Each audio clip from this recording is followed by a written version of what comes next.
The road to success for Hawaii's most successful leaders is more than just the bottom line. It takes vision, passion, and compassion. We take an inside look at extraordinary founders and visionaries from humble beginnings who forged a path and transformed the way Hawaii does business.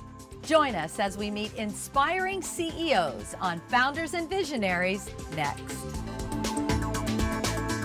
Founders and Visionaries is presented by Hawaii Business Magazine.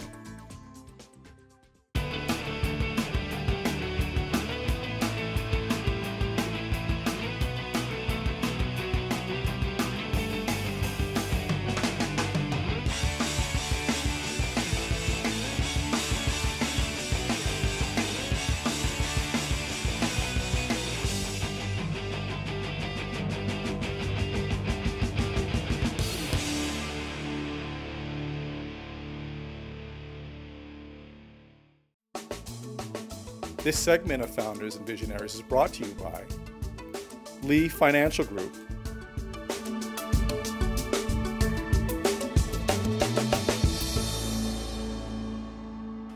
So Lee Financial Group up here in Manoa at Manoa Marketplace, yes. And you folks have been around for a while.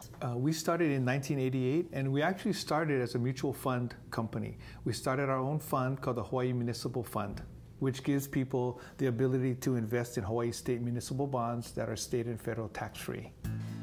So in business since 1988, that is an incredibly wonderful accomplishment for any locally owned company. How's it been for you along the way? You know, our business right now has faced a lot of challenges. In the normal cycle of business, the stock market has been historically correcting once every 14 years. Well, we've had two major corrections in the last 9 years. And that's changed a lot. And what we have tried to do is say, we can't control what the market does. All we can do is help our people. And I think the key to this comes down to service. So if you look at most businesses, they're probably gearing up and trying to be as efficient as they can. We call this wringing out all the inefficiencies in your practice or in your business, and try and take care of your clients as much as you can. So quality customer service has been what's gotten you this far. I work with some of the best people on the street. That's my secret. Yeah. Wonderful. When someone comes to you for the first time and decides to become a client, what do you hope they gain from that experience versus going to another organization? The first thing we try and tell them is that there are no dumb questions, okay? So we want people to really understand what they're investing in before they do anything. We're going to talk a lot about things that you might not understand, and before you do anything, ask as many questions as you can. Because the more they know, the more educated decisions they can make for their own money.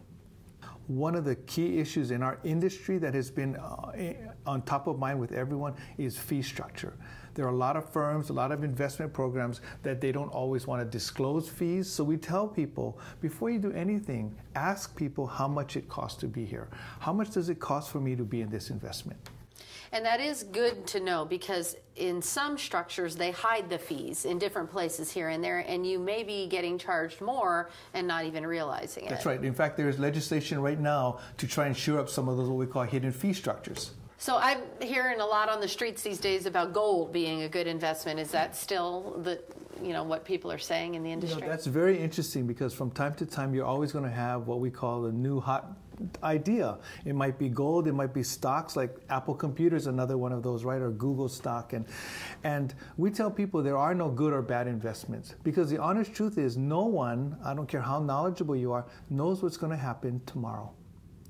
So what you do, rather than try and predict what's going to happen tomorrow, is say, does it fit my portfolio? Gold or any other investment might fit, but it might be a very small, 5%, 3%, or whatever. That's up to you to decide. But really, we're talking more about allocation than specifically trying to guess what's going to happen tomorrow. There's so many ways you can buy something. You can buy stocks or bonds. You can get on the internet now, and you can do it quickly, just on a snap of a finger. It still makes predicting the market and making money in the market just as difficult as it was 50 years ago. It's no more easy. It just makes the transactions easier. And a lot of people think, oh, I have more information, I can read more things. At the end of the day, making money is just as difficult as it was 50 years ago. When we look at an investment, or possibly something that might fit a client for us, we always want to look at the potential of loss, what we call risk. There's a mantra that we've used in our firm called losses hurt more than gains help. And maybe I can give you an example. How is your math? Yes, pretty good. Okay, so if you have $100,000 Right. and in the year 2012, the market goes down 50%, how much would you have? 50,000. 50,000, great. Now in 2013, the market goes right back up 50%. Where would you be? Now you're just at 75. That's right. Yeah. So, you have a 1 year where you're down 50%, the next year you're up 50%, but you're only at 75,000. And a lot of people think that it comes up to be a wash. But in actuality, losses hurt a lot more. So we try and pay attention to the potential of loss and try and manage that before we look at the potential for gain. What is it for you that keeps you loving what you do here? Because it can be a stressful career. For us, there's a lot of different things. When we see people, we help them reach their goals. Of course, that always makes us feel good. One of the things that makes us a little different, a lot of times, the small investor doesn't get the attention that maybe we think they would get.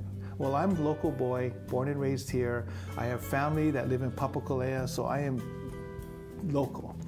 And one of the things that we have tried to do is say, of course we want to try and work with everyone, but do we have programs that can help even the startup individual or the small individual or the local person that doesn't always get the attention? And so we started our mutual funds that have a low minimum that help us do that.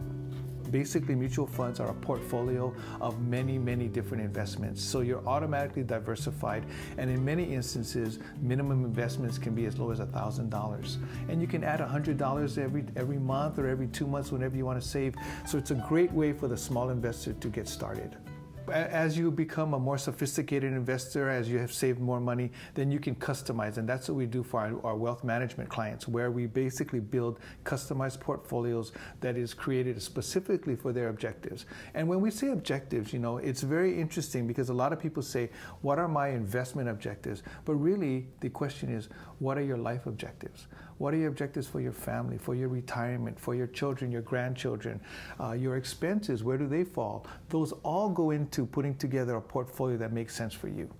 All of the stuff that you deal in right now, a lot of numbers and stats and everything, very much one side of your brain, but your past life growing up was the entertainment industry, the opposite side. Yes. So. And you know what, that's really helped me because when I was very, very young, my mother, being a Chinese woman, wanted me to learn music, and I did that, and I had the opportunity to play and actually play music at night and go to school, go to the University of Hawaii in the day. I played with a group called the Ebb Tides for many, many years. One of the things that it taught me at a very young age was to be able to stand up and not be afraid and not be shy and speak. And I think that gave me a lot of abilities that I was able to use later on. One thing that people don't know about you is that you and Bruce Lee have something in common. Our last name. Yes, no, Okay. more than your last name. Yeah. I'm an instructor for Burton Richardson's Jeet Kune Do. And one of the things that we learned, and Bruce Lee had a very interesting philosophy. Jeet Kune Do is his form of martial arts. Yes, Jeet Kune Do is his form of martial arts. His philosophy was learn as much as you can, take what you can use, and discard the rest. And that's just like investments. And investments is the same way. When you look at investments, you say, what do I have to do to get me where I want to go? And if where you want to go is retirement, for example, which most of us aspire to at some point, a comfortable retirement, then we're trying to set it up all the time on getting ourselves to that retirement. What is a comfortable retirement these days? Can Yeah. we talk about that? Yeah, that's the $1 million, or should I say the $2 million question, right? That's a good question. Retirement means something different for everyone. And so I think what the best thing to do is when you are starting to put away and when you are starting to save is to have an idea where you want to be. Because if you don't know where you want to go, you're not going to know how to get there. And I think that's the biggest mistake. People will come to us and say, make me money. And we'll say, wait, stop a little bit. Tell us where you want to go. Because that determines on how we structure a strategy for you. Where would you like to see Lee Financial Group go from here? Really what we want to do is be able to help the local people. All the people here are committed to take care of the local people, and as much as we can, be a very, very strong local firm.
wondered how much it takes to turn a life around? Now you know.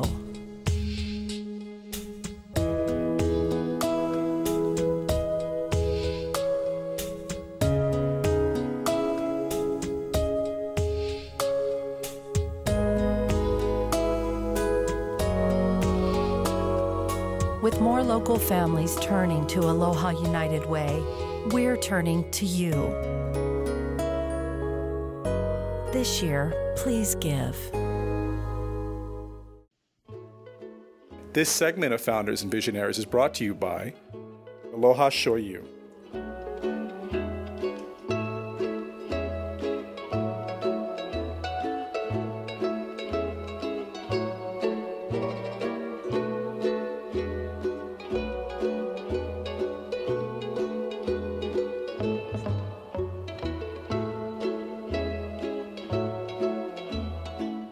So Brian, you have such a really fascinating story, and the first question that I have to ask you is, how does a practicing pharmacist become president of Aloha Shoyu?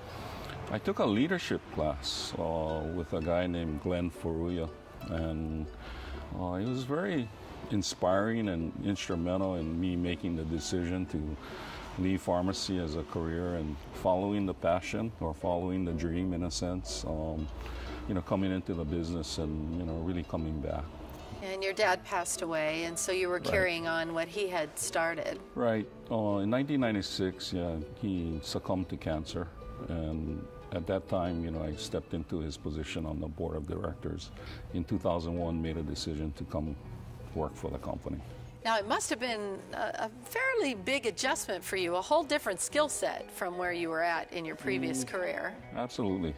Overall, it was just the whole change of being sort of responsible for people now in terms of their livelihoods. And we have at least a couple of employees that I can think of that have been with the company for over 30 years now. Wow.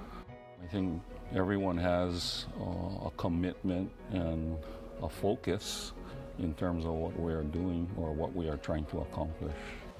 What is your vision for the future? When you came on board, you needed to sort of kick it to the next level. What did that mean for you? We took a look at the mainland market and our attempt to try and build a national brand.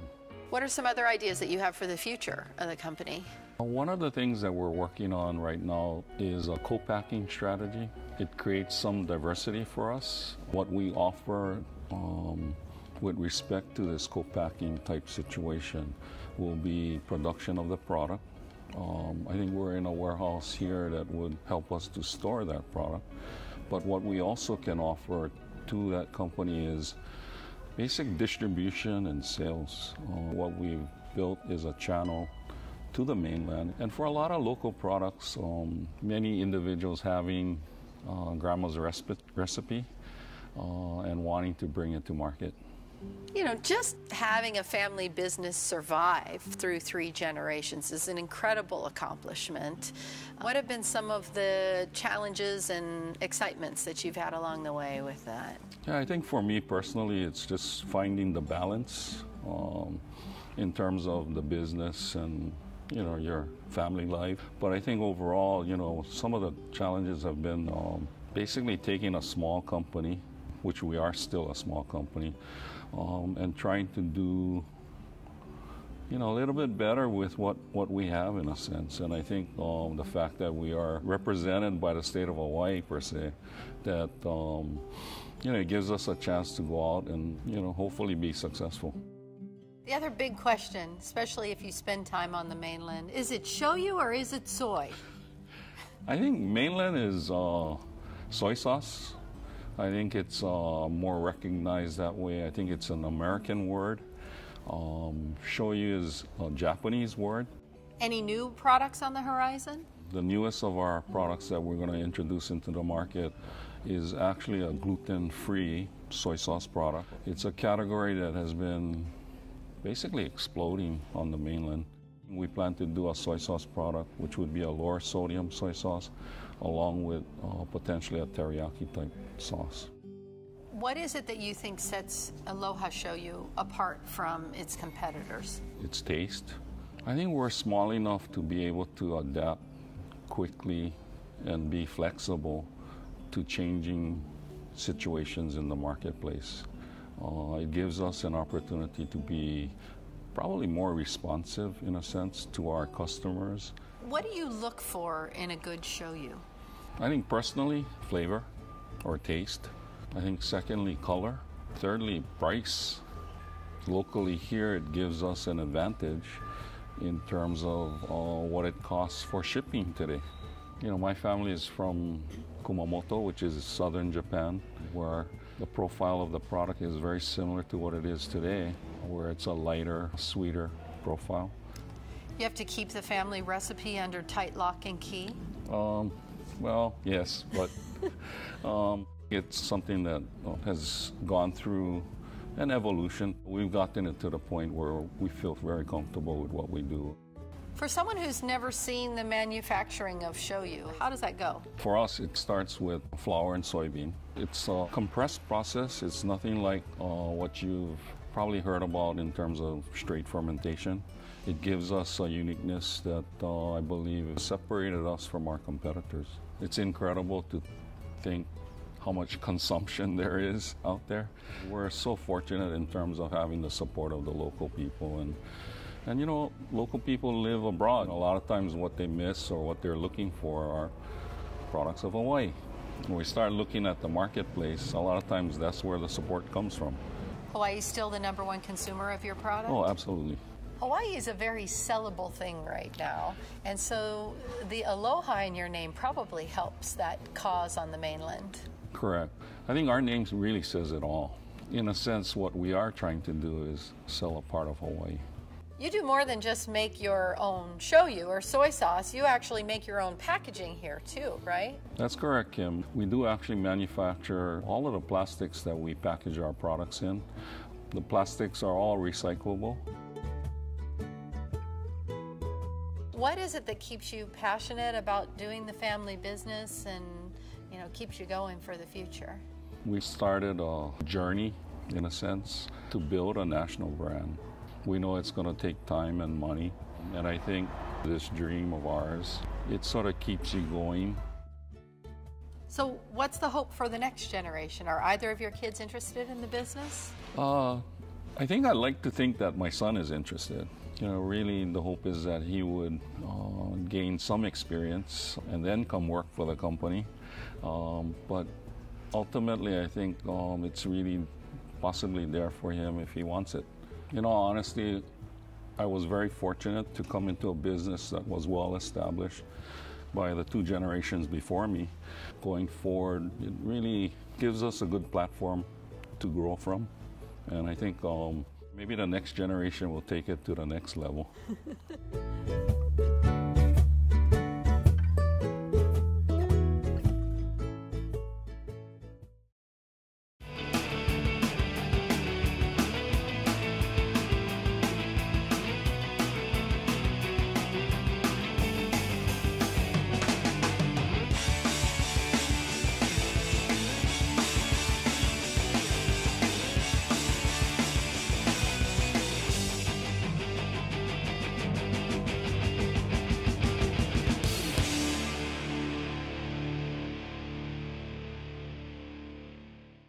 Less. Imagine food that's healthy, food that does no harm to the environment. Imagine food that's affordable and accessible, food that harnesses local entrepreneurship.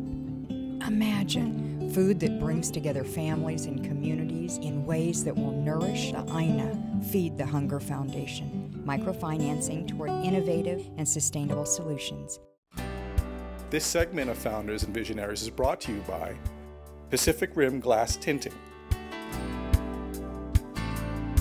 Well, we're in just about the most spectacular place to be talking about window tinting. Absolutely. Here in downtown Honolulu. Several of these buildings you participated in the tint on, right? Yep, quite a few, yep. We had a hand in a few of these as far as managing the projects and getting the window film up on the windows. So how did you get into tinting all the way from the beginning? Kind of right out of high school, 1986. I started tinting cars. Didn't last very long. I'm pretty tall, so I didn't have a lot of fun being in the car. So they said, well, let's go tint houses. And I cut my teeth tinting homes all over the islands. Then how did you go into starting your own business?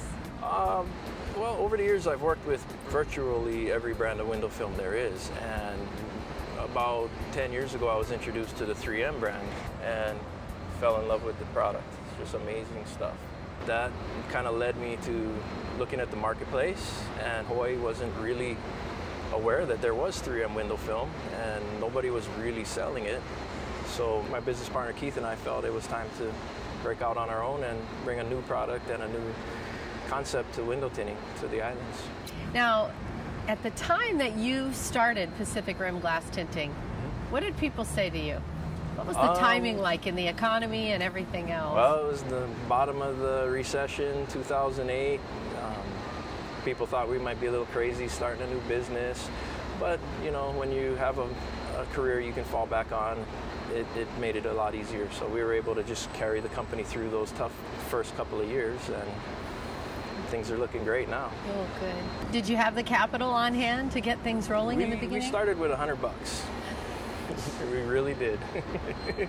We survived project to project, and it's growing. People know who we are. People know about the product. A lot more people are specifically asking for the PR films. As we gained momentum and people realized who we were and what we were offering, we built it up to where we are today, which is we're doing quite well. For someone out there who's watching your story and always thinking, wow, I've always dreamed of having my own business and I don't know if I can take that leap of faith, what have been some of the rewards and what have been some of the challenges of that process for you? You sacrifice a lot. As a business owner, I work more, not less. So that was an interesting lesson, but the rewards are great. You feel good about yourself. You wake up every morning wanting to go to work, not dreading going to work. Tell me a little bit about the types of work that you do. We focus primarily on the commercial industry, so basically buildings like we're standing around here. That's our specialty. We do retail, we also will do residential, but we stick to the flat glass, which means we don't tint cars. And I think it's really cool that you're actually out there on the job tinting with your crew. Well, from the very beginning when we started this business, the goal was to ensure quality to the end user, so we always will have one of the owners of the business present on a job site, and since we're there we might as well be working. What do you think it is that makes your company different from some of the other tinting companies out there? The quality. We have, in our opinion, the greatest film available, 3M. There's always an owner on the job site ensuring quality. We have a lot of experience working in commercial settings, so we deal very well with tenants and property managers.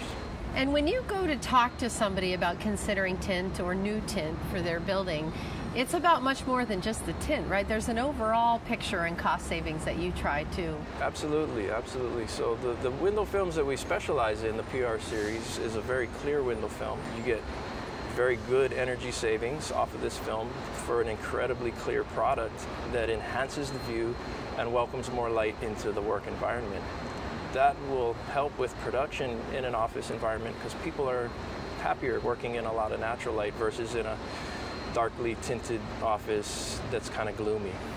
And you were saying one of the big projects you did with the energy savings alone from reducing the heat into the building, they recouped their costs in a couple of months. It was really, really quick. The energy savings were quite high, and versus the cost of the project, they recouped their money within a very short period of time. I know you're really excited about your 3M product. Tell us about what makes it different from the others. Well, the durability of the product, it lasts a very long time. It's very low maintenance. It actually is easier to maintain than an untinted window. The clarity that it brings to the window is really nice. Actually, that's the key thing is the PR films. Nobody has anything even close to it, really.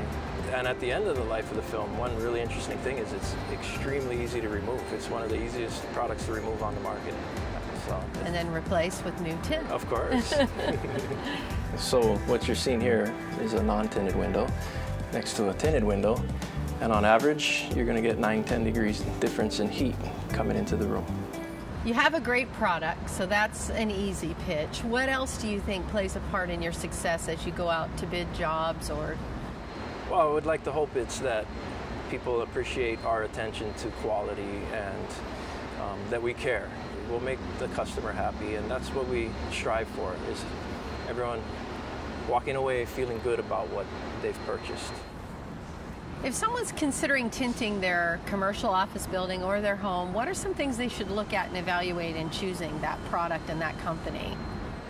There's actually a lot of factors in that, like how much light you're trying to control, how much heat you're trying to control, the aesthetics of it, of course, both inside and out. A lot of people don't consider the exterior of a property when they choose a window film, and if you choose something along the more traditional lines of a metallized shiny film, you might irritate your neighbors with reflections. So that's a major consideration.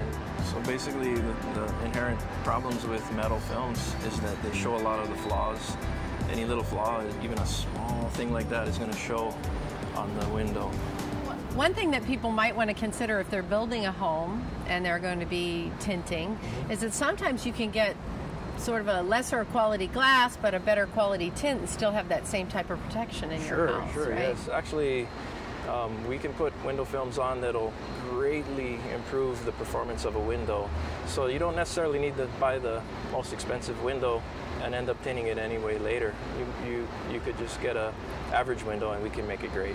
You started with cars, and then you moved into homes, and then you made the jump to commercial and office buildings and all that. And then resorts are also a part of that mix. Oh, and absolutely. What do you see in the future? We want our visitors to be happy and safe in their stay. So a lot of the older hotels we retrofit with safety films that we can put on the windows to protect the guests in the event of a broken window. They also will greatly reduce the heat load in a building, so the tenants are much more comfortable. What do you see in the future, and what would you like to see your company doing in the future? Just like to be kind of the household name in window films and window film company. So I think we keep impressing people. That's attainable. People want the best. They're willing to pay a little more for it, and as we grow, that message is out there. The word of mouth is really coming around. Thank you very much. I've really enjoyed our time together, but I think it's time that we come clean about a little secret that we've had. How tall are you? 6'6". 6'6". I'm 5'3½", so I think we have to show folks at home how we made this happen. Because if I hadn't done this, this is how our interview would have gone today. Thanks a lot. That was in 2008 we began. It's totally raining.